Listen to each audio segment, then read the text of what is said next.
الحمد للہ رب العالمین والصلاة والسلام علی سید المرسلین اما بعد فاعوذ باللہ من الشیطان الرجیم بسم اللہ الرحمن الرحیم۔ تانبے کے ناخن دعائے عطار۔ یا اللہ، جو کوئی رسالہ تانبے کے ناخن کے 26 صفحات پڑھ یا سن لے اسے لوگوں کی غیبتیں کرنے اور سننے سے بچا۔ آمین بجاہ النبی الامین صلی اللہ تعالی علیہ وآلہ وسلم۔ صلو علی الحبیب صلی اللہ تعالی علی محمد۔ درود شریف کی فضیلت حضرت علامہ مجد الدین فیروز آبادی رحمت اللہ علیہ سے منقول ہے، جب کسی مجلس میں یعنی لوگوں میں بیٹھو اور کہو بسم اللہ الرحمن الرحیم وصلی اللہ علی محمد، تو اللہ پاک تم پر ایک فرشتہ مقرر فرما دے گا جو تم کو غیبت سے باز رکھے گا۔ اور جب مجلس سے اٹھو تو کہو بسم اللہ الرحمن الرحیم وصلی اللہ علی محمد، تو فرشتہ لوگوں کو تمہاری غیبت کرنے سے باز رکھے گا۔ صلو علی الحبیب صلی اللہ تعالی علی محمد۔ اکثریت غیبت کی لپیٹ میں ہے۔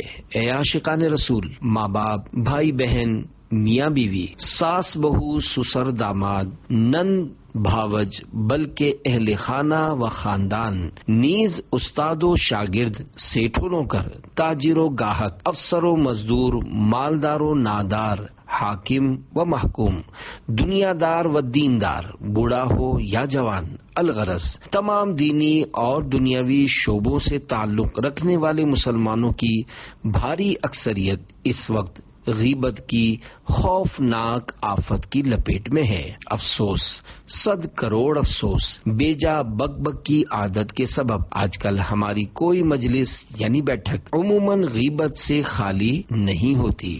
غیبت کی تباہ کاریاں ایک نظر میں بہت سارے پرہیزگار نظر آنے والے لوگ بھی بلا تکلف غیبت سنتے، سناتے، مسکراتے اور تائید میں سر ہلاتے نظر آتے ہیں۔ چونکہ غیبت بہت زیادہ عام ہے، اس لیے عموماً کسی کی اس طرف توجہ ہی نہیں ہوتی کہ غیبت کرنے والا نیک پرہیزگار نہیں بلکہ فاسق و گناہگار اور عذاب نار کا حقدار ہوتا ہے۔ قرآن و حدیث اور اقوال بزرگان دین رحمت اللہ علیہم سے منتخب کردہ غیبت کی 20 تباہ کاریوں پر ایک سرسری نظر ڈالیے، شاید خائفین کے بدن میں جھرجھری کی لہر دوڑ جائے۔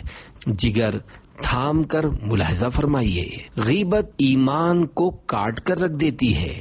غیبت برے خاتمے کا سبب ہے۔ بکثرت غیبت کرنے والے کی دعا قبول نہیں ہوتی۔ غیبت سے نماز روزے کی نورانیت چلی جاتی ہے۔ غیبت سے نیکیاں برباد ہوتی ہیں۔ غیبت نیکیاں جلا دیتی ہے۔ غیبت کرنے والا توبہ کر بھی لے تب بھی سب سے آخر میں جنت میں داخل ہوگا۔ الغرض غیبت گناہ کبیرہ، قطعی حرام اور جہنم میں لے جانے والا کام ہے۔ غیبت زنا سے سخت تر ہے۔ مسلمان کی غیبت کرنے والا سود سے بھی بڑے گناہ میں گرفتار ہے۔ غیبت کو اگر سمندر میں ڈال دیا جائے تو سارا سمندر بدبودار ہو جائے۔ غیبت کرنے والے کو جہنم میں مردار کھانا پڑے گا۔ غیبت مردہ بھائی کا گوشت کھانے کے مترادف ہے۔ غیبت کرنے والا عذاب قبر میں گرفتار ہوگا۔ غیبت کرنے والا تانبے کے ناخنوں سے اپنے چہرے اور سینے کو بار بار چھیل رہا تھا۔ غیبت کرنے والے کو اس کے پہلوؤں سے گوشت کاٹ کاٹ کر کھلایا جا رہا تھا۔ غیبت کرنے والا قیامت میں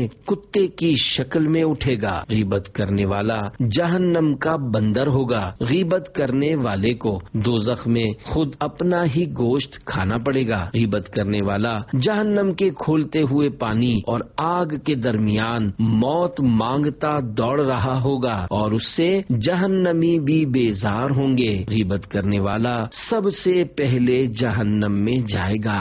صلو علی الحبیب صلی اللہ علی محمد۔ توبوا الی اللہ استغفر اللہ صلو علی الحبیب صلی اللہ علی محمد۔ مدنی حکایت صدر الافاضل حضرت علامہ مولانا سید محمد نعیم الدین مراد آبادی رحمۃ اللہ علیہ خزائن العرفان میں لکھتے ہیں، سید عالم صلی اللہ علیہ وآلہ وسلم جب جہاد کے لیے روانہ ہوتے یا سفر فرماتے تو ہر دو مالدار کے ساتھ ایک نادار مسلمان کو کر دیتے کہ یہ غریب ان کی خدمت کرے اور وہ اس کو کھلائیں پلائیں، اس طرح ہر ایک کا کام چلتا رہے۔ اسی طرح ایک موقع پر حضرت سیدنا سلمان رضی اللہ عنہ دو آدمیوں کے ساتھ کیے گئے تھے۔ ایک روز آپ رضی اللہ عنہ سو گئے اور کھانا تیار نہ کر سکے تو ان دونوں نے انہیں کھانا طلب کرنے کے لیے بارگاہ رسالت میں بھیجا۔ سرکار مدینہ صلی اللہ علیہ وآلہ وسلم کے خادم مطبخ یعنی باورچی خانے کے خادم حضرت سیدنا اسامہ رضی اللہ تعالی عنہ تھے۔ ان کے پاس کھانا ختم ہو چکا تھا، لہذا انہوں نے کہا میرے پاس کچھ نہیں۔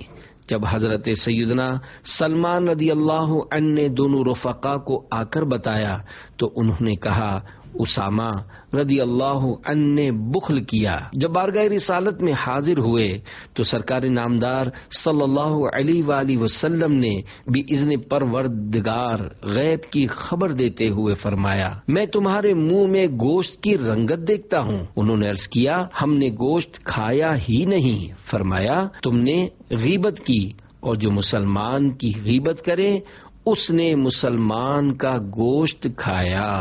اللہ رب العباد ارشاد فرماتا ہے وَلَا يَغْتَبْ بَعْضُكُمْ بَعْضًا أَيُحِبُّ أَحَدُكُمْ أَن يَأْكُلَ لَحْمَ أَخِيهِ مَيْتًا فَكَرِهْتُمُوهُ۔ ترجمہ کنز الایمان۔ اور ایک دوسرے کی غیبت نہ کرو، کیا تم میں کوئی پسند رکھے گا کہ اپنے مرے بھائی کا گوشت کھائے تو یہ تمہیں گوارا نہ ہوگا۔ غیبت حرام ہونے کی حکمت حضرت سیدنا امام احمد بن حجر مکی شافعی رحمۃ اللہ علیہ نقل کرتے ہیں کسی کی برائی بیان کرنے میں خواہ کوئی سچا ہی کیوں نہ ہو پھر بھی اس کی غیبت کو حرام قرار دینے میں حکمت مومن کی عزت کی حفاظت میں مبالغہ کرنا ہے، اور اس میں اس بات کی طرف اشارہ ہے کہ انسان کی عزت و حرمت اور اس کے حقوق کی بہت زیادہ تاکید ہے۔ نیز اللہ پاک نے اس کی عزت کو گوشت اور خون کے ساتھ تشبیہ دے کر مزید پختہ و مؤکد کر دیا، اور اس کے ساتھ ہی مبالغہ کرتے ہوئے اسے مردہ بھائی کا گوشت کھانے کے مترادف قرار دیا۔ چنانچہ پارہ 26 سورۃ الحجرات آیت نمبر 12 میں ارشاد فرمایا اَيُحِبُّ أَحَدُكُمْ أَن يَأْكُلَ لَحْمَ أَخِيهِ مَيْتًا فَكَرِهْتُمُوهُ۔ ترجمہ کنز الایمان۔ کیا تم میں کوئی پسند رکھے گا کہ اپنے مرے بھائی کا گوشت کھائے تو یہ تمہیں گوارا نہ ہوگا۔ عزت کو گوشت سے تشبیہ دینے کی وجہ یہ ہے کہ انسان کی بے عزتی کرنے سے وہ ایسی ہی تکلیف محسوس کرتا ہے جیسا کہ اس کا گوشت کاٹ کر کھانے سے اس کا بدن درد محسوس کرتا ہے، بلکہ اس سے بھی زیادہ، کیونکہ عقل مند کے نزدیک مسلمان کی عزت کی قیمت خون اور گوشت سے بڑھ کر ہے۔ سمجھدار آدمی جس طرح لوگوں کا گوشت کھانا اچھا نہیں سمجھتا، اسی طرح ان کی عزت پامال کرنا بدرجہ اولا اچھا تصور نہیں کرتا، کیونکہ یہ ایک تکلیف دہ امر یعنی معاملہ ہے۔ اور پھر اپنے بھائی کا گوشت کھانے کی تاکید لگانے کی وجہ یہ ہے کہ کسی کے لیے اپنے بھائی کا گوشت کھانا تو بہت دور کی بات ہے، معمولی سا چبانا بھی ممکن نہیں ہوتا، لیکن دشمن کا معاملہ اس کے برعکس ہے۔ غیبت کے متعلق ایک اعتراض کا جواب امام احمد بن حجر رحمۃ اللہ علیہ نے غیبت کے بارے میں سمجھانے کے لیے خود ہی اعتراض وارد کیا اور خود ہی اس کا جواب ارشاد فرمایا، لہذا ملاحظہ ہو اعتراض کسی کے منہ پر اس کا عیب بیان کرنا حرام ہے، کیونکہ اس سے اسے ہاتھوں ہاتھ تکلیف پہنچتی ہے، جبکہ غیر موجودگی میں غیبت کرنے سے اسے تکلیف نہیں پہنچتی، کیونکہ اسے اس کی اطلاع ہی نہیں ہوتی۔ جواب، اس کا ایک جواب یہ ہے کہ پارہ 26 سورۃ الحجرات آیت نمبر 12 میں اس لفظ میتن یعنی مردہ کی قید سے یہ اعتراض خود بخود ختم ہو جاتا ہے۔ وہ اس طرح کہ اپنے مردہ بھائی کا گوشت کھانے سے خود کھائے جانے والے کو ظاہراً کوئی تکلیف نہیں ہوتی، حالانکہ یہ انتہائی گھٹیا اور برا فعل ہے، تاہم وہ مردہ جان لے کہ میرا گوشت کھایا جا رہا ہے تو اسے ضرور تکلیف پہنچے۔ اسی طرح کسی کی غیر موجودگی میں اس کے عیب بیان کرنا بھی حرام ہے، کیونکہ جس کی غیبت کی گئی اگر اسے اطلاع ہو جائے تو اسے بھی تکلیف ہوگی۔ غیبت و بہتان کا فرق۔ سرکار نامدار مدینے کے تاجدار صلی اللہ علیہ وآلہ وسلم نے استفسار فرمایا، کیا تم جانتے ہو غیبت کیا ہے؟ عرض کی گئی، اللہ پاک اور اس کا رسول صلی اللہ علیہ وآلہ وسلم بہتر جانتے ہیں۔ فرمایا، غیبت یہ ہے کہ تم اپنے بھائی کا اس طرح ذکر کرو جسے وہ ناپسند کرتا ہے۔ عرض کی گئی، اگر وہ بات اس میں موجود ہو تو؟ فرمایا، جو بات تم کہہ رہے ہو اگر وہ اس میں موجود ہو تو تم نے اس کی غیبت کی، اور اگر اس میں نہ ہو تو تم نے اس پر بہتان باندھا۔ مفسر شہیر حکیم الامت حضرت مفتی احمد یار خان رحمت اللہ علیہ فرماتے ہیں، غیبت سچے عیب بیان کرنے کو کہتے ہیں اور بہتان جھوٹے عیب بیان کرنے کو۔ غیبت ہوتی ہے سچ مگر ہے حرام۔ اکثر گالیاں سچی ہوتی ہیں مگر ہیں بے حیائی و حرام۔ معلوم ہوا کہ ہر سچ حلال نہیں ہوتا۔ خلاصہ یہ ہے کہ غیبت ایک گناہ ہے، بہتان 2 گناہ۔ غیبت کی تعریف باہر شریعت میں۔ صدر شریعہ بدر الطریقہ حضرت علامہ مولانا مفتی محمد امجد علی اعظمی رحمت اللہ علیہ نے غیبت کی تعریف اس طرح بیان کی ہے، کسی شخص کے پوشیدہ عیب کو اس کی برائی کرنے کے طور پر ذکر کرنا۔ غیبت کی تعریف از ابن جوزی۔ اے عاشقان رسول، افسوس کہ آج ہماری اکثریت کو غیبت کی تعریف تک معلوم نہیں، حالانکہ اس کے بارے میں ضروری احکام جاننا فرض علوم میں سے ہے۔ عاشقان رسول کی مدنی تحریک دعوت اسلامی کے مکتبۃ المدینہ کی کتاب آنسوؤں کا دریا 300 صفحات صفحہ 256 پر حضرت علامہ ابو الفرج عبد الرحمن بن جوزی رحمت اللہ علیہ نے احادیث مبارکہ کی روشنی میں غیبت کی جو تعریف بیان فرمائی ہے وہ یہ ہے، تو اپنے بھائی کو ایسی چیز کے ذریعے یاد کرے کہ اگر وہ سن لے یا یہ بات اسے پہنچے تو اسے ناگوار گزرے، اگرچہ تو اس میں سچا ہو، خواہ اس کی ذات میں کوئی نقص یعنی خامی بیان کرے، یا اس کی عقل میں، یا اس کے کپڑوں میں، یا اس کے فعل یا قول میں کوئی کمی بیان کرے، یا اس کے دین یا اس کے گھر میں کوئی نقص یعنی عیب بیان کرے، یا اس کی سواری یا اس کی اولاد، اس کے غلام یا اس کی کنیز میں کوئی عیب بیان کرے، یا اس سے متعلق یعنی تعلق رکھنے والی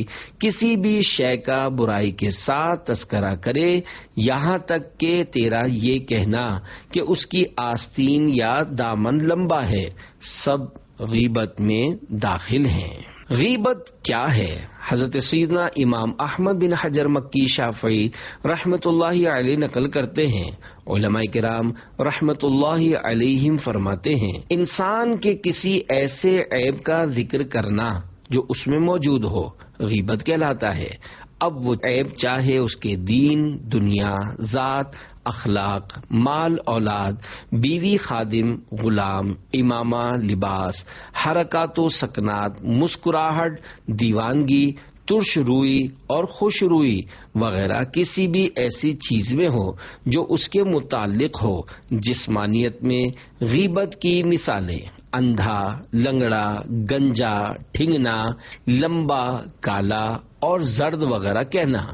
دین میں غیبت کی مثالیں: فاسق، چور، خائن، ظالم، نماز میں سستی کرنے والا اور والدین کا نافرمان وغیرہ کہنا۔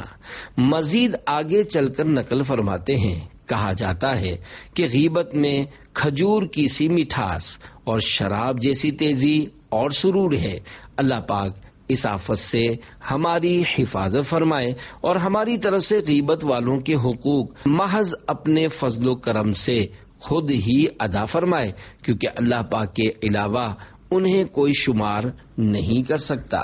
گناہ گدا کا حساب کیا، وہ اگرچہ لاکھوں سے ہیں سوا، مگر اے عفو تیرے عفو کا نہ حساب ہے نہ شمار ہے۔ اپنے کلام کے اس مقطع کے مصرع اولا میں اعلی حضرت امام احمد رضا خان رحمت اللہ علیہ نے خوب انکساری فرمائی ہے، لہذا رضا کی جگہ سگے مدینہ عفیا عن نے اپنے گناہوں کے تصور سے گدا لکھا ہے۔ صلو علی الحبیب صلی اللہ علی محمد، توبوا الی اللہ استغفر اللہ، صلو علی الحبیب صلی اللہ علی محمد۔ میں علاقے کا نامی گرامی بدماش تھا، اے عاشقان رسول، غیبت کی عادت سے سچی توبہ کیجیے، زبان کی حفاظت کا ذہن بنائیے، توبہ پر استقامت پانے کے لیے دعوت اسلامی کے مدنی ماحول سے ہر دم وابستہ رہیے اور سنتوں کی تربیت کے مدنی قافلوں کے مسافر بنیے۔ آپ کی ترغیب و تحریض کے لیے ایک مدنی بہار پیش کی جاتی ہے۔ ایک مبلغ دعوت اسلامی کا مدنی قافلہ جمادی الاخری 1429 ہجری جون 2008 میں اوکاڑا پنجاب پاکستان پہنچا۔ وہاں پر ایک بارش یعنی داڑھی والے عمر رسیدہ اسلامی بھائی سے ان کی ملاقات ہوئی۔ ان کے سر پر سبز امامہ شریف جلوے لٹا رہا تھا۔ دوران گفتگو انہوں نے انکشاف کیا کہ دعوت اسلامی کے مدنی ماحول میں آنے سے پہلے میں اپنے علاقے کا نامی گرامی بدماش تھا۔ میں شراب کا تو ایسا رسیا تھا کہ جب کہیں جاتا تو شراب کے کنستر میری گاڑی میں دھرے ہوتے۔ میں اپنے ساتھ گن مین رکھتا اور خود بھی مسلح رہتا تھا۔ میرے کالے کرتوتوں کی وجہ سے لوگ مجھ سے اس قدر نفرت کرتے کہ میرے قریب سے گزرنا پسند نہ کرتے تھے۔ انہوں نے مدنی لائن کیسے اختیار کی، اس کی تفصیل کچھ یوں ہے کہ ان کے علاقے میں نیکی کی دعوت کی دھومیں مچانے والے دعوت اسلامی کے مبلغین انہیں بھی نیکی کی دعوت دینے کے لیے آیا کرتے، مگر وہ غفلت کی گہری وادیوں میں گم تھے، اس لیے ان کی دعوت توجہ سے سننے کے بجائے ان کا ہاتھ پکڑ کر بولتے، میرے ساتھ بیٹھ کر شراب پیو۔ ان کو کبھی ڈانٹتے تو کبھی جھاڑتے، مگر وہ موقع پا کر پھر انفرادی کوشش کے لیے آ جایا کرتے۔ یوں ایک طویل عرصہ وہ ان پر انفرادی کوشش کرتے رہے اور وہ سنی انسنی کرتے رہے۔ ایک روز ان کے دل میں خیال آیا کہ یہ بیچارے اتنے عرصے سے مجھ پر کوششیں کر رہے ہیں، کیوں نہ آج ان کی بات توجہ سے سن لی جائے، دیکھوں تو صحیح آخر یہ کہتے کیا ہیں۔ اب کی بار اسلامی بھائی نیکی کی دعوت دینے آئے تو انہوں نے بڑی توجہ سے ان کی دعوت سنی۔ اللہ کریم کی شان کہ ان کی دعوت ان کے دل میں اتر گئی اور ان کے ساتھ مسجد کی طرف چل دیے۔ غالباً ہوش سنبھالنے کے بعد زندگی میں پہلی بار وہ مسجد کے اندر داخل ہوئے تھے۔ عاشقان رسول کی صحبت اور مسجد میں ہونے والے سنتوں بھرے بیان نے ان کے دل کی کیفیت بدل کر رکھ دی۔ انہوں نے اسلامی بھائیوں کے پاس آنا جانا شروع کر دیا اور پھر سرکار غوث اعظم رحمت اللہ علیہ کے سلسلے میں مرید بن گئے۔ مرید تو کیا ہوئے، ان کے انداز بدلتے چلے گئے۔ انہوں نے سب گناہوں سے توبہ کر لی، شراب پینا چھوڑ دی، نمازی بن گئے اور چہرے پر سنت کے مطابق داڑھی مبارک سجا لی اور سر امامہ شریف سے سر سبز ہو گیا۔ لوگ ان کی اس تبدیلی پر حیران تھے، بعضوں کو تو یقین ہی نہیں آ رہا تھا کہ اس قدر بگڑا ہوا انسان بھی بھلا سدھر سکتا ہے۔ ایک روز عجیب چٹکلا ہوا کہ دو اخباری نمائندے ان کے قریب سے گزرے تو ایک نے ان کی طرف اشارہ کر کے دوسرے کو بتایا، یہ وہی شخص ہے۔ ان کا تبدیل شدہ حلیہ دیکھ کر دوسرے کو یقین نہ آیا اور اس نے ان سے باقاعدہ تصدیق چاہی کہ کیا آپ واقعی وہی ہیں۔ ان کے ہاں کرنے پر وہ دم بخود رہ گیا اور کہنے لگا کہ اپنی تبدیلی کا راز بتائیے، ہم اخبار میں آپ کی خبر چھاپیں گے۔ مگر انہوں نے منع کر دیا۔ الحمدللہ یہ دعوت اسلامی کے مدنی ماحول کی برکتیں ہیں کہ ان جیسا انسان بھی صلاۃ و سنت کی راہ پر چلنے لگا اور معاشرے کا ایک باعزت فرد بن گیا۔ اللہ کرم ایسا کرے تجھ پہ جہاں میں، اے دعوت اسلامی تیری دھوم مچی ہو۔ آمین بجاہ نبی الامین صلی اللہ تعالی علیہ وآلہ وسلم۔ صلو علی الحبیب صلی اللہ علی محمد۔ انفرادی کوشش کی برکت سے راہ جنت مل گئی۔ اے عاشقان رسول، دیکھا آپ نے کہ اخلاص و استقامت کے ساتھ کی گئی انفرادی کوشش کی کیسی برکتیں نصیب ہوئیں، اور بربادی آخرت کے راستے پر چلنے والے اسلامی بھائی کو جنت میں لے جانے والے راستے پر گامزن ہونے کی توفیق مل گئی۔ ہر اسلامی بھائی کو چاہیے کہ گھبرائے اور شرمائے بغیر ہر طرح کے اسلامی بھائیوں کو نیکی کی دعوت پیش کیا کریں۔ کیا عجب کہ آپ کے چند کلمات کسی کی دنیا و آخرت سنورنے کا سبب اور آپ کے لیے ثواب جاریہ کا ذریعہ بن جائیں۔ نیکی کی دعوت کے ثواب کی تو کیا بات ہے، ہر کلمے کے بدلے 1 سال کی عبادت کا ثواب۔ ایک بار حضرت سیدنا موسیٰ کلیم اللہ علی نبینا وعلیہ الصلاۃ والسلام نے بارگاہ خداوندی میں عرض کی، یا اللہ پاک، جو اپنے بھائی کو نیکی کا حکم کرے اور برائی سے روکے، اس کی جزا کیا ہے؟ رب کریم نے ارشاد فرمایا، میں اس کے ہر کلمے کے بدلے 1 سال کی عبادت کا ثواب لکھتا ہوں، اور اسے جہنم کی سزا دینے میں مجھے حیا آتی ہے۔ مجھے تم ایسی دو ہمت آقا، دو سب کو نیکی کی دعوت آقا، بنا دو مجھ کو بھی نیک خصلت، نبی رحمت شفیع امت، صلو علی الحبیب صلی اللہ علی محمد، توبوا الی اللہ استغفر اللہ، صلو علی الحبیب صلی اللہ علی محمد۔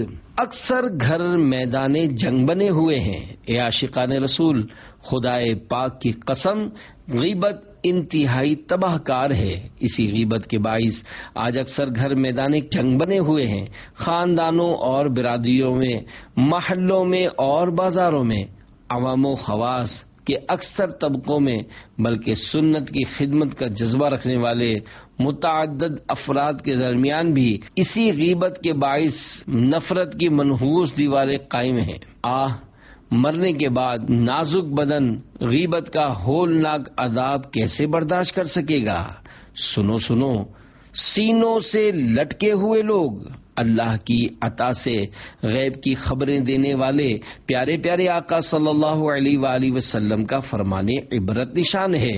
معراج کی رات میں ایسی عورتوں اور مردوں کے پاس سے گزرا جو اپنی چھاتیوں کے ساتھ لٹک رہے تھے، تو میں نے پوچھا، اے جبریل، یہ کون لوگ ہیں؟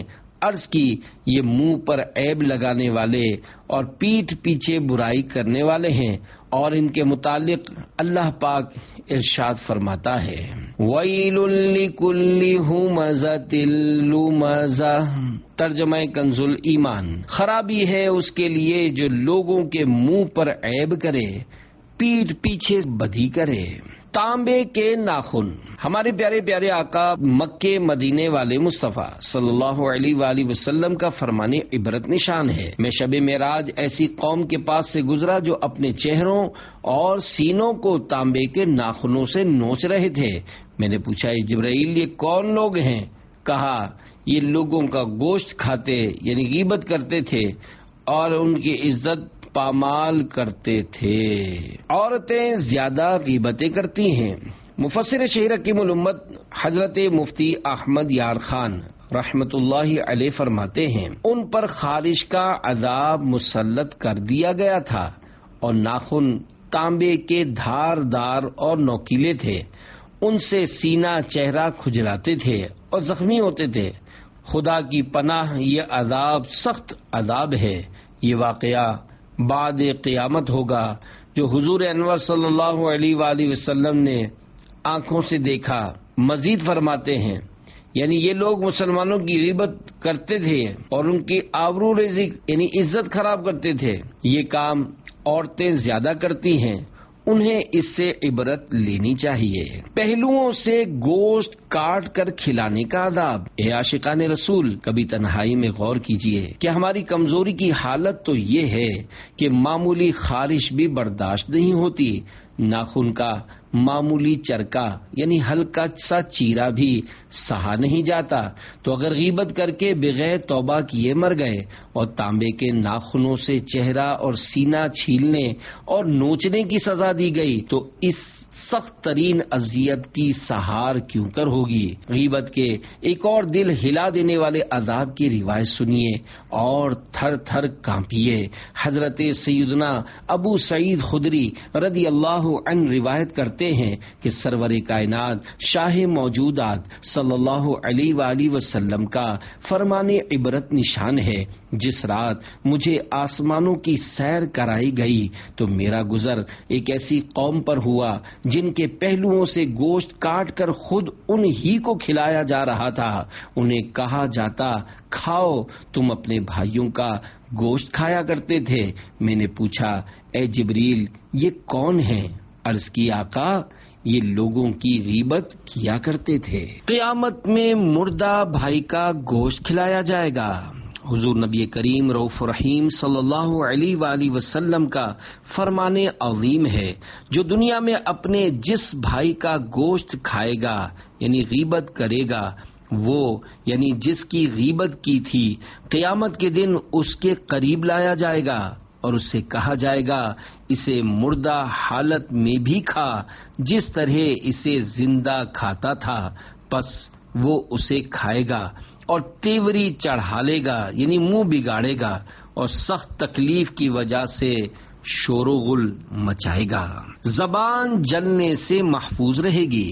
اے عاشقان رسول، غیبتوں اور گناہوں بھری باتوں سے رشتہ توڑیے اور اللہ کریم کی یادوں، پیارے پیارے مصطفیٰ صلی اللہ علیہ وآلہ وسلم کی نعتوں سے رشتہ جوڑیے۔ خوب درود و سلام کے لیے زبان کا استعمال کیجیے اور خوب تلاوت قرآن پاک کیجیے اور ثواب کا ڈھیروں خزانہ حاصل کیجیے۔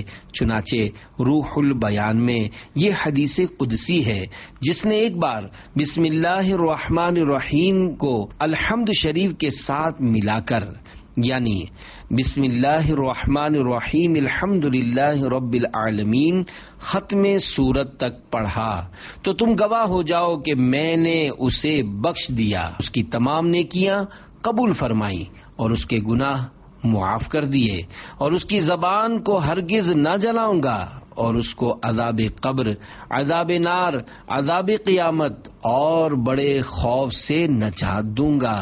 ملانے کا مزید واضح طریقہ ملاحظہ فرما لیجئے۔ بسم اللہ الرحمن الرحیم الحمد للہ رب العالمین سورت پوری کیجئے۔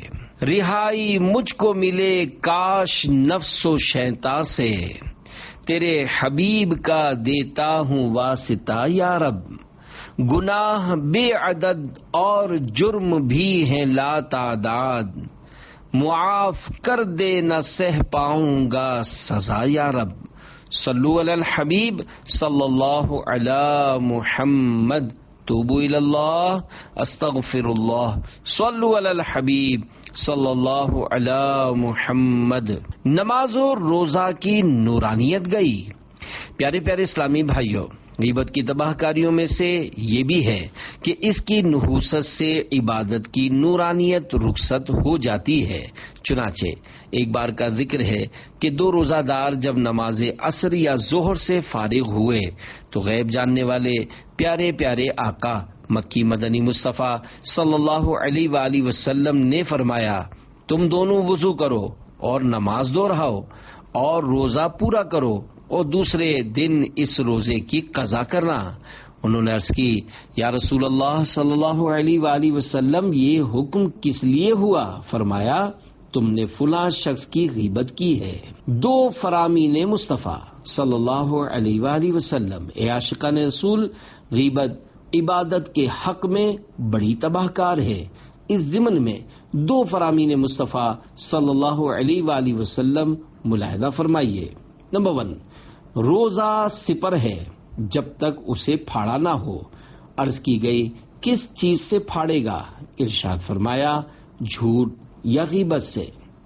نمبر 2، روزہ اس کا نام نہیں کہ کھانے اور پینے سے باز رہنا ہو، روزہ تو یہ ہے کہ لغو بیہودہ باتوں سے بچا جائے۔ کیا غیبت سے روزہ ٹوٹ جاتا ہے؟ غیبت سے روزہ وغیرہ عبادت کی نورانیت چلی جاتی ہے۔ چنانچہ عاشقان رسول کی مدنی تحریک دعوت اسلامی کے مکتبۃ المدینہ کی کتاب بحر شریعت جلد اول صفحہ 984 پر صدر الشریعہ بدر الطریقہ حضرت علامہ مولانا مفتی محمد امجد علی اعظمی رحمت اللہ علیہ فرماتے ہیں، احتلام ہوا یا غیبت کی تو روزہ نہ گیا۔ اگرچہ غیبت بہت سخت کبیرہ گناہ ہے، قرآن مجید میں غیبت کرنے کی نسبت فرمایا جیسے اپنے مردہ بھائی کا گوشت کھانا، اور حدیث میں فرمایا غیبت زنا سے بھی سخت تر ہے۔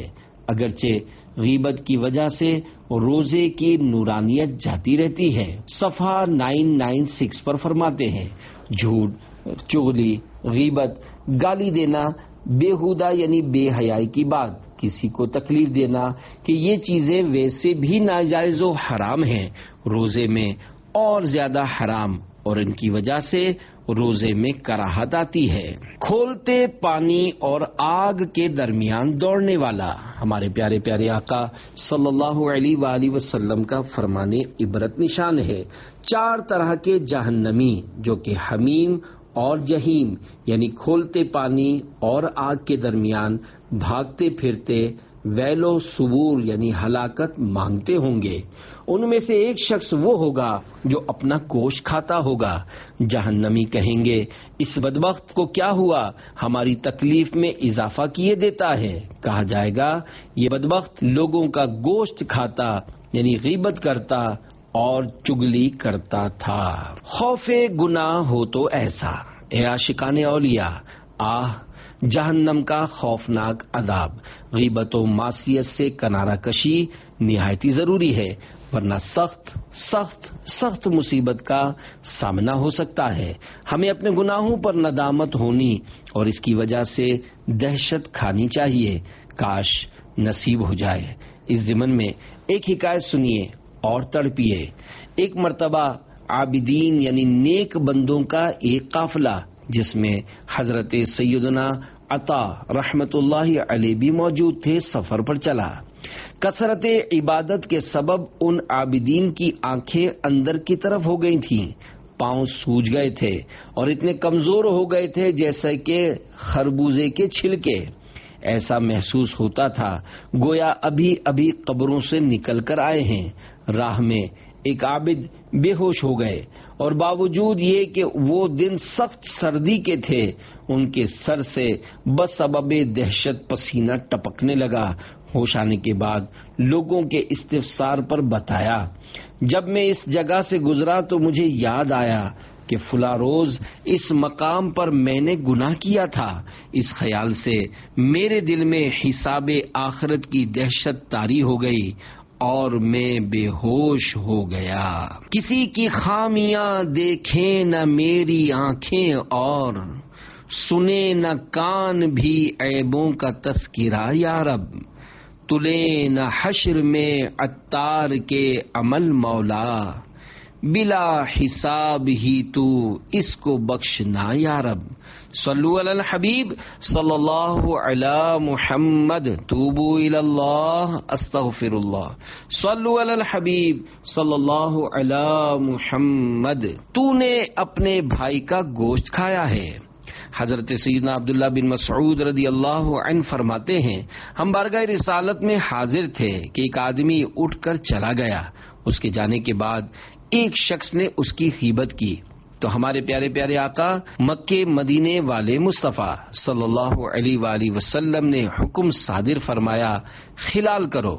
اس نے عرض کی، کس وجہ سے خلال کروں؟ میں نے گوشت تو نہیں کھایا۔ ارشاد فرمایا، بے شک تو نے اپنے بھائی کا گوشت کھایا، یعنی غیبت کی ہے۔ غیبت بہت بڑا گناہ ہے کہ 16 حروف کی نسبت سے بیٹھک سے اٹھ کر جانے والے کی غیبت کی 16 مثالیں۔ اس حدیث پاک سے وہ لوگ عبرت حاصل کریں جو کہ اپنی مجلس یعنی بیٹھک سے اٹھ کر جانے والے کے بارے میں اس طرح کی باتیں کر کے غیبتوں کا ارتکاب کرتے ہیں. مثلا یار وہ گیا جان چھوٹی، اس نے بور کر دیا تھا، خواہ مخواہ بحث کر رہا تھا، اپنی چلائے جا رہا تھا، کسی کی نہیں سنتا تھا، ڈیڑھ ہوشیار ہے، چکنی کرتا ہے، بات بات پر ہا ہا کر کے ہنستا تھا، سیدھے منہ بات کہاں کر رہا تھا، ذرا وائڑا یعنی لچا ٹیڑھا ہے. ہاں بھائی ایسوں سے اللہ بچائے. پیٹ کا بھی تھوڑا ہلکا ہے، BBC ہے، ڈھول ہے. تم نے وہ بات جو اس کے سامنے کی نا، اس کا اب خوب ڈنکا بجائے گا. ہاں یار آئندہ یہ آئے تو بات بدل دیا کرو کیونکہ اس کے پیٹ میں کوئی بات نہیں رہتی وغیرہ وغیرہ. تو غیبت کی عادت چھڑا یا الہی، بری بیٹھکوں سے بچا یا الہی، ہو بیزار دل تہمتوں چغلیوں سے، مجھے نیک بندہ بنا یا الہی. صلو علی الحبیب صلی اللہ علی محمد، توبوا الی اللہ استغفر اللہ. صلو علی الحبیب صلی اللہ علی محمد. منہ سے گوشت نکلا.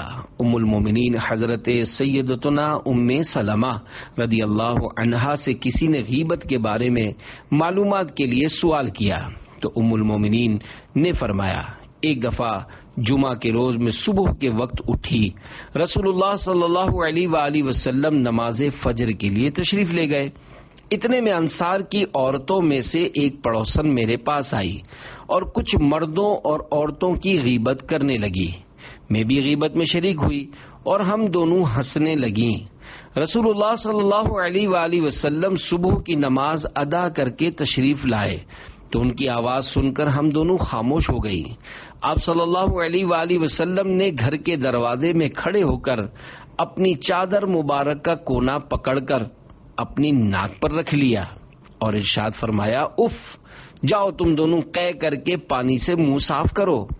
میں نے قے کی تو منہ سے بہت سا گوشت نکلا. اسی طرح دوسری عورت نے بھی گوشت کی قے کی. میں یعنی سیدتنا ام سلمہ رضی اللہ عنہا نے رسول اللہ صلی اللہ علیہ وآلہ وسلم سے گوشت نکلنے کی وجہ پوچھی تو فرمایا یہ گوشت اس شخص کا ہے جس کی تم نے غیبت کی ہے. عورتیں دوزخ میں زیادہ ہوں گی کہ 23 حروف کی نسبت سے عورتوں میں کی جانے والی غیبتوں کی 23 مثالیں. اس حدیث پاک کو اسلامی بہنیں بار بار سنیں اور عبرت سے سر دھنیں. افسوس، 100 کروڑ افسوس، جب یہ مل کر بیٹھتی ہیں تو عموماً غیر موجود اسلامی بہن کی خیر نہیں رہتی. ان کی آپس میں غیبت کی 23 مثالیں کچھ اس طرح ہیں. وہ طلاقن یعنی تلاڑی ہے، اس کی 1.25 گز کی زبان ہے، اپنے میاں کو کبھی سکھ کا سانس نہیں لینے دیا، اپنے میاں کے سامنے بہت زبان چلاتی ہے. ہاں بھائی پھر میاں کے ہاتھوں پٹتی بھی ہے. جی پھر بھی اس کی ناک کہاں ہے؟ لگتا ہے طلاق لے گی تب سیدھی بیٹھے گی. اس نے اپنی بہو کے ناک میں دم کر رکھا ہے، بہو سے نوکرانی کی طرح کام کرواتی ہے. ارے بھائی بہو کو اپنے ہاتھ سے مارتی ہے، بہو کو روٹی کہاں دیتی ہے؟ بہو بیچاری بیمار ہے تب بھی آرام نہیں کرنے دیتی، پڑوسنوں سے لڑتی رہتی ہے، چڑچڑی بہت ہے. میاں کے ہاتھ میں 2 پیسے آ گئے ہیں تو مزاج آسمان پر پہنچ گیا ہے.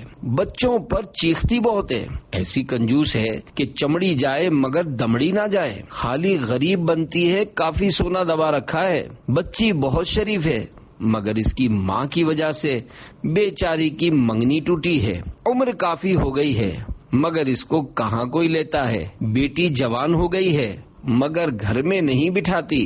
2 بیٹیوں کی شادی کی مگر پڑوس میں کسی کو جھوٹے منہ بھی دعوت نہ دی. وہ تو سسرال میں جھگڑ کر میکے آ بیٹھی ہے. زندگی کی سانسیں دعوت اسلامی کے نام ہیں. اسلامی بہنوں، غیبت سے سچی توبہ کیجیے اور زبان کی حفاظت کی ترکیب بنائیے۔ اس پر استقامت پانے کے لیے عاشقان رسول کی مدنی تحریک دعوت اسلامی کے مدنی ماحول سے ہر دم وابستہ رہیے۔ دعوت اسلامی کا مدنی کام بھی کرتی رہیے اور دعوت اسلامی کے سنت و برے اجتماعات میں بھی شرکت کرتی رہیے۔ ترغیب و تحریض کے لیے ایک مدنی بہار ملاحظہ کیجیے۔ ضرورتاً جملوں کی نوک پلک سنواری گئی ہے۔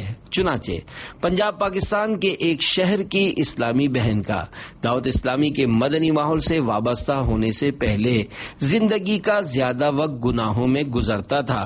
فلمیں ڈرامے دیکھنا، والدین کی نافرمانی کرنا، نماز سے جی چرانا، پردہ نہ کرنا، الغرض ان میں کئی طرح کی برائیاں موجود تھیں۔ پھر ان کے والدین نے انہیں سمجھا بجھا کر دعوت اسلامی کے جامعۃ المدینہ میں درس نظامی کے لیے داخل کرا دیا، لیکن پڑھائی میں ان کا دل نہیں لگتا تھا۔ جامعۃ المدینہ سے چھٹیاں کرتی اور دعوت اسلامی کے اجتماع میں بھی نہیں جاتی تھیں۔ ایک دن ایک اسلامی بہن نے انہیں مکتبۃ المدینہ کی VCD دی جس کا نام تھا دل کو کیسا ہونا چاہیے۔ انہوں نے وہ سنی اور ان کے دل کی دنیا بدل گئی۔ اب انہوں نے مدنی برقع پہن لیا اور درس نظامی کے ساتھ ساتھ مدرسۃ المدینہ بالغات میں بھی پڑھنا شروع کر دیا ہے۔ مدنی کاموں میں بھی حصہ لینے لگی ہیں، حتیٰ کہ ڈویژن سطح پر مدنی کام کی بھی سعادت ملی۔ استقامت کے ساتھ درس نظامی جاری ہے۔ ان کی زندگی میں یہ مدنی انقلاب دعوت اسلامی کے مدنی ماحول کی برکت سے آیا ہے۔ ان کی نیت ہے کہ زندگی کی جتنی سانسیں ہیں وہ سب دعوت اسلامی کے نام ہیں۔ انشاءاللہ اللہ پاک انہیں استقامت عطا فرمائے، آمین بجاہ النبی الامین صلی اللہ علیہ وآلہ وسلم۔ تم نے ابھی گوشت کھایا ہے۔ ایک بار سرکار عالی وقار مدینے کے تاجدار صلی اللہ علیہ وآلہ وسلم اپنے مکان عالی شان میں تشریف فرما تھے، جبکہ اصحاب صفہ مسجد میں تھے اور حضرت سیدنا زید بن ثابت رضی اللہ عنہ انہیں سرکار مدینہ صلی اللہ علیہ وآلہ وسلم کی احادیث مبارکہ سنا رہے تھے۔ اتنے میں رسول اللہ صلی اللہ علیہ وآلہ وسلم کی بارگاہ میں گوشت حاضر کیا گیا۔ اصحاب صفہ حضرت سیدنا زید رضی اللہ عنہ سے کہنے لگے کہ جاؤ تاجدار رسالت صلی اللہ علیہ وآلہ وسلم کے پاس جا کر عرض کرو کہ ہم نے کئی دنوں سے گوشت نہیں کھایا، تاکہ آپ صلی اللہ علیہ وآلہ وسلم ہمیں کچھ گوشت عنایت فرما دیں۔ جب حضرت سیدنا زید رضی اللہ عنہ وہاں سے چلے گئے تو یہ حضرات آپس میں کہنے لگے۔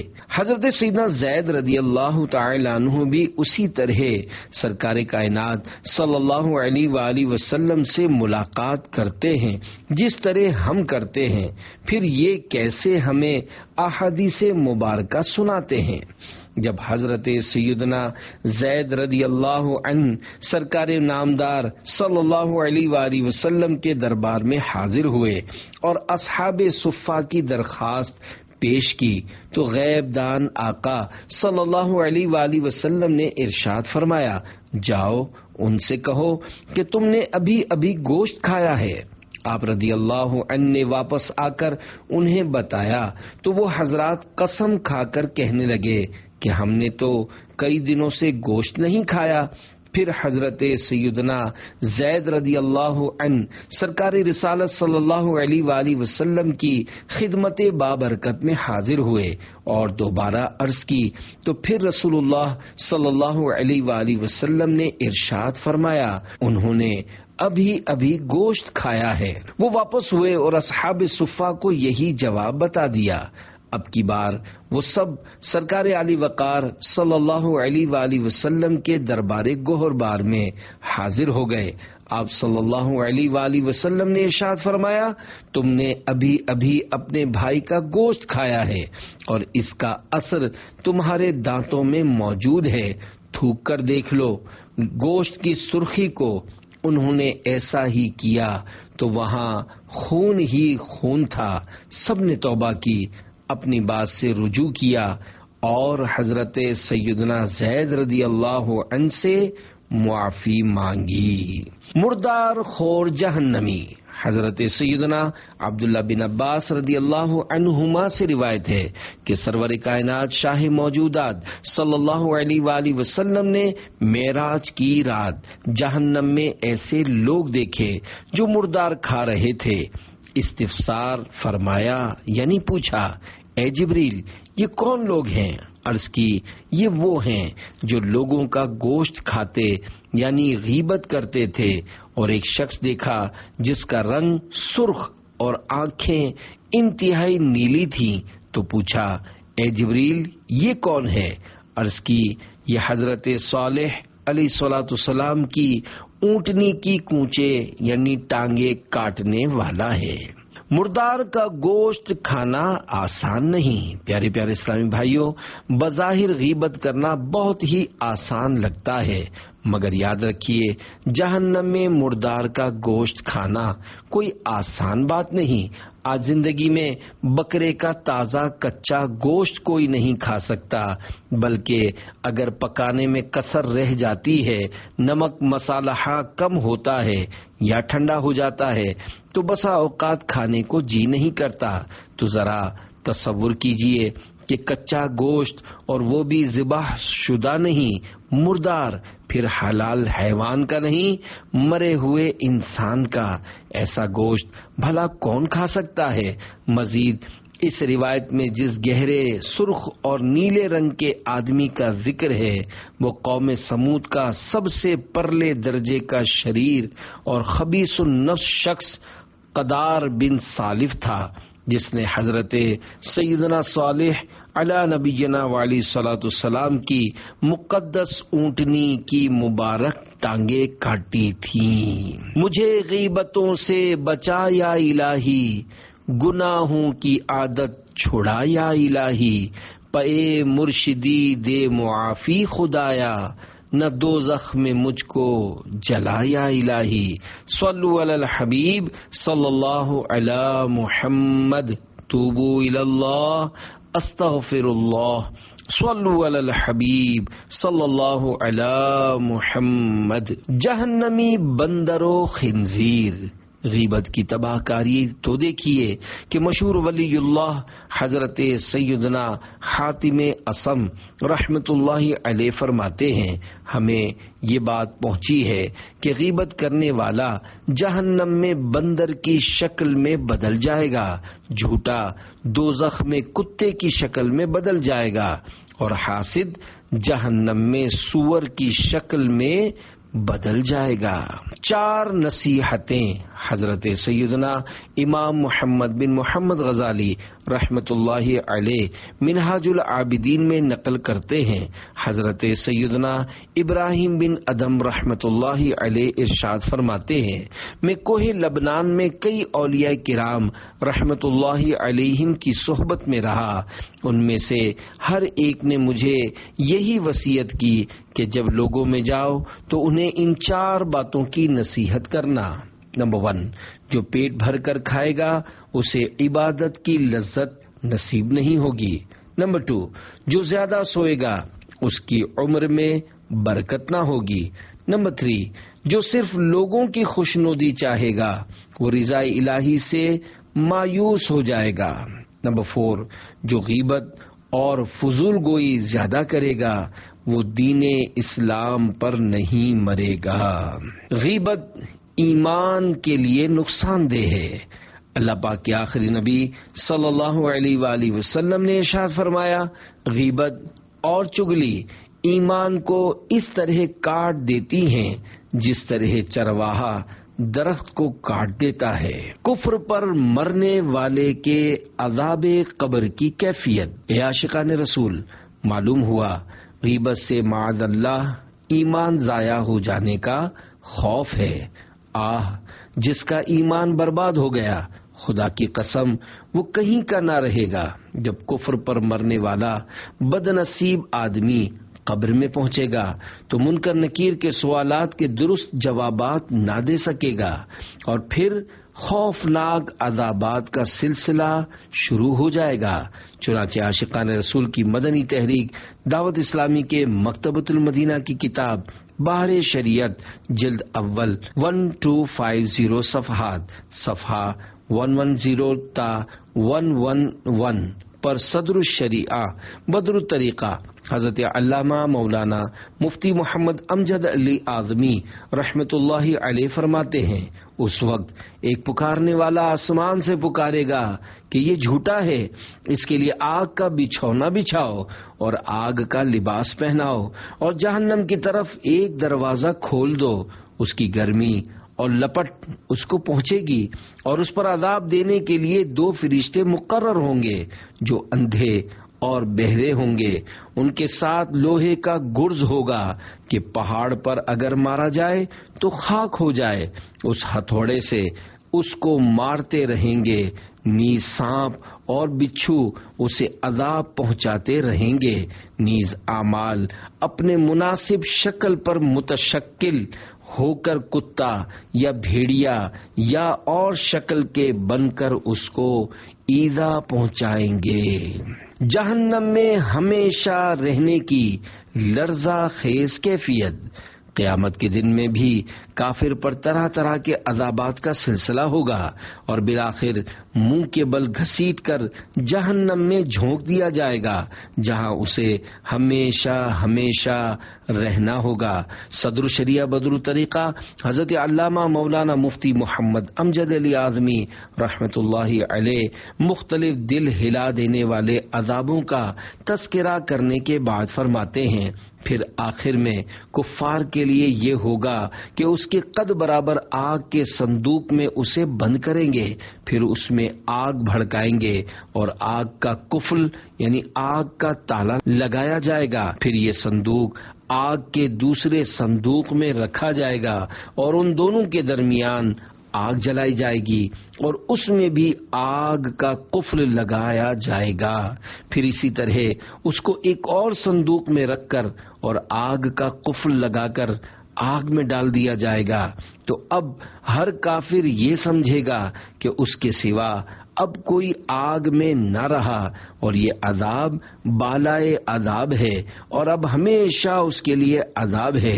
جب سب جنتی جنت میں داخل ہو لیں گے اور جہنم میں صرف وہی رہ جائیں گے جن کو ہمیشہ کے لیے اس میں رہنا ہے، اس وقت جنت و دوزخ کے درمیان موت کو مینڈھے کی طرح لا کر کھڑا کریں گے، پھر منادی پکارنے والا جنت والوں کو پکارے گا، وہ ڈرتے ہوئے جھانکیں گے کہ کہیں ایسا نہ ہو کہ یہاں سے نکلنے کا حکم ہو، پھر جہنمیوں کو پکارے گا، وہ خوش ہوتے ہوئے جھانکیں گے کہ شاید اس مصیبت سے رہائی ہو جائے، پھر ان سب سے پوچھے گا کہ اسے پہچانتے ہو؟ سب کہیں گے ہاں یہ موت ہے، وہ ذبح کر دی جائے گی اور کہے گا اے اہل جنت ہمیشگی ہے، اب مرنا نہیں، اور اے اہل نار ہمیشگی ہے، اب موت نہیں۔ اس وقت ان یعنی اہل جنت کے لیے خوشی پر خوشی ہے اور ان یعنی دوزخیوں کے لیے غم بالائے غم۔ نسأل اللہ العفو والعافیۃ فی الدین والدنیا والآخرہ، یعنی ہم اللہ پاک سے معافی کا سوال کرتے ہیں اور دین و دنیا اور آخرت میں عافیت مانگتے ہیں۔ عطار ہے ایمان کی حفاظت کا سوالی، خالی نہیں جائے گا یہ دربار نبی سے۔ صلو علی الحبیب صلی اللہ علی محمد، توبوا الی اللہ استغفر اللہ، صلو علی الحبیب صلی اللہ علی محمد۔ نفلی عبادت نہ کرنے والے سے نفرت کرنا کیسا؟ حضرت سیدنا عامر بن واصلہ رضی اللہ عنہ سے مروی ہے کہ اپنی امت سے پیار کرنے والے پیارے پیارے آقا صلی اللہ علیہ وآلہ وسلم کی ظاہری مبارک حیات میں ایک صاحب کسی قوم کے پاس سے گزرے تو انہوں نے انہیں سلام کیا، ان لوگوں نے سلام کا جواب دیا۔ جب وہ صاحب وہاں سے تشریف لے گئے تو ان میں سے ایک شخص نے ان صاحب کے بارے میں کہا، میں اللہ پاک کے لیے اس شخص سے نفرت کرتا ہوں۔ جب ان صاحب کو اس بات کی خبر پہنچی تو انہوں نے رسول اللہ صلی اللہ علیہ وآلہ وسلم کی خدمت میں حاضر ہو کر سارا ماجرا عرض کیا اور فریاد کی کہ آپ صلی اللہ علیہ وآلہ وسلم ان کو بلا کر دریافت فرمائیے کہ مجھ سے کیوں نفرت کرتے ہیں۔ امت کو بخشوانے والے، جنت دلانے والے نبی صلی اللہ علیہ وآلہ وسلم نے اسے بلوا کر پوچھا تو انہوں نے اقرار کیا کہ میں نے یہ بات کہی ہے۔ ارشاد فرمایا، تم اس سے کیوں نفرت کرتے ہو؟ عرض کی، میں ان صاحب کا پڑوسی ہوں اور میں ان کی بھلائی کا خواہاں ہوں۔ خدا پاک کی قسم، میں نے کبھی بھی فرض نماز کے علاوہ انہیں نفل نماز پڑھتے ہوئے نہیں دیکھا، جبکہ فرض نماز تو ہر نیک و بد پڑھتا ہے۔ فریادی صاحب نے عرض کی، یا رسول اللہ صلی اللہ علیہ وآلہ وسلم، ان سے پوچھئے کیا انہوں نے مجھے فرض نماز میں تاخیر کرتے ہوئے دیکھا ہے، یا میں نے وضو میں کوئی کوتاہی کی ہے، یا رکوع و سجود میں کوئی کمی کی ہے؟ آپ صلی اللہ علیہ وآلہ وسلم نے پوچھا تو انہوں نے انکار کرتے ہوئے عرض کی، میں نے اس میں ایسی کوئی بات نہیں دیکھی۔ پھر اس نے مزید عرض کی، اللہ پاک کی قسم، میں نے ان صاحب کو رمضان المبارک کے علاوہ کبھی نفلی روزے رکھتے ہوئے نہیں دیکھا۔ اس مہینے یعنی ماہ رمضان المبارک کا روزہ تو ہر نیک و بد رکھتا ہے۔ یہ سن کر فریادی نے عرض کی، یا رسول اللہ صلی اللہ علیہ وآلہ وسلم، ان سے پوچھئے کیا میں نے کبھی رمضان المبارک میں روزہ چھوڑا ہے یا روزے کے حق میں کوئی کمی کی ہے؟ پوچھنے پر انہوں نے عرض کی، نہیں۔ پھر اس نے کہا، اللہ پاک کی قسم، میں نے نہیں دیکھا کہ ان صاحب نے زکوٰۃ کے علاوہ کسی مسکین یا سائل کو کچھ دیا ہو یا اللہ پاک کے راستے میں خرچ کیا ہو۔ زکوٰۃ تو ہر نیک و بد ادا کرتا ہے۔ فریادی نے عرض کی، یا رسول اللہ صلی اللہ علیہ وآلہ وسلم، ان سے پوچھئے کیا انہوں نے مجھے زکوٰۃ کی ادائیگی میں کوتاہی کرتے ہوئے دیکھا ہے یا میں نے کبھی اس میں ٹالم ٹول سے کام لیا ہے؟ دریافت کرنے پر انہوں نے عرض کی، نہیں۔ حضور پر نور صلی اللہ علیہ وآلہ وسلم نے اس نفرت کرنے والے سے فرمایا، اٹھ جاؤ، شاید یہ تم سے بہتر ہو۔ غیبت مت کرو کہ 9 حروف کی نسبت سے مستحبات و نوافل میں غیبت کی 9 مثالیں۔ پیارے پیارے اسلامی بھائیوں، جس طرح فرائض و واجبات کی کوتاہی کرنے والوں کی کوتاہیوں کا بلا اجازت شرعی پیچھے سے تذکرہ غیبت ہے، مستحبات و نوافل میں بھی برائی بیان کرنے کے طور پر تذکرہ کرنے کا یہی حکم ہے، کیونکہ یہ بھی ایذائے مسلم کا باعث ہے۔ مستحبات و نوافل میں سستی کرنے والوں کی غیبتوں کی 9 مثالیں ملاحظہ ہوں۔ وہ تہجد نہیں پڑھتا، اس نے زندگی میں کبھی عاشورہ کا روزہ نہیں رکھا، اشراق چاشت نہیں پڑھتا، وہ اوابین کیا پڑھے گا؟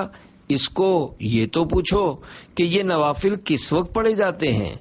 وہ تبرک کہہ کر نیاز تو کھا لیتا ہے مگر اس کے لیے چندہ کبھی نہیں دیتا۔ میرا سیٹھ ذرا وائڑا یعنی ٹیڑھا ہے، 3 دن کے مدنی قافلے کے لیے چھٹی ہی نہیں دیتا۔ میں نے اس سے کہا بھی کہ سب پڑھ رہے ہیں، تم بھی صلاۃ و توبہ پڑھ لو، مگر اس نے نہیں پڑھی۔ قرآن خوانی میں سب سے آخر میں پہنچتا ہے، شاید اس کو قرآن پڑھنا نہیں آتا۔ وہ نعت خوانی میں تاخیر سے بلکہ نیاز کے وقت پہنچتا ہے۔ صلو علی الحبیب صلی اللہ تعالی علی محمد۔